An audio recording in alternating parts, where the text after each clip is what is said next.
So I usually have my happy ratio in a shaker, and it's important to do it right so that you don't have any lumps. So these are the three things you need. You need a shaker bottle, and the mesh ball inside the shaker bottle is very important. This is what a mesh ball looks like. This is a round ball because it helps break the lumps and it goes up and down. So mesh ball, water, and a pouch of happy ratio. I first pour the water instead of putting the powder because otherwise the powder gets stuck at the bottom. So I first pour some water, make sure it goes over the mesh ball.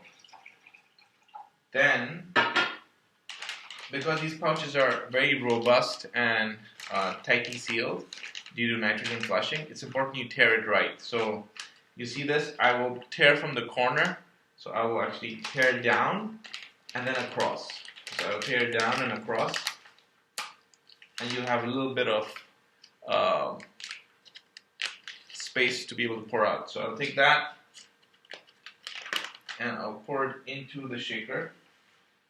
So that's what it looks like. It's pretty straightforward.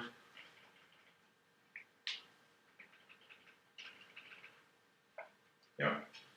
And I have about that much filled so far.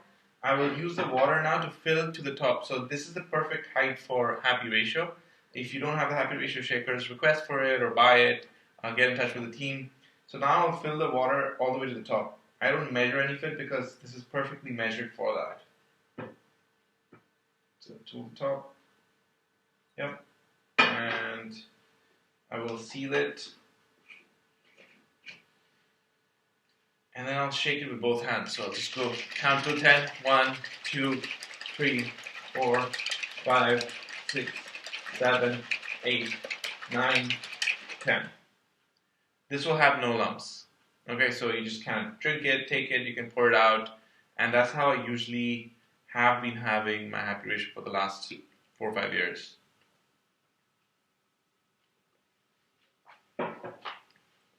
Delicious.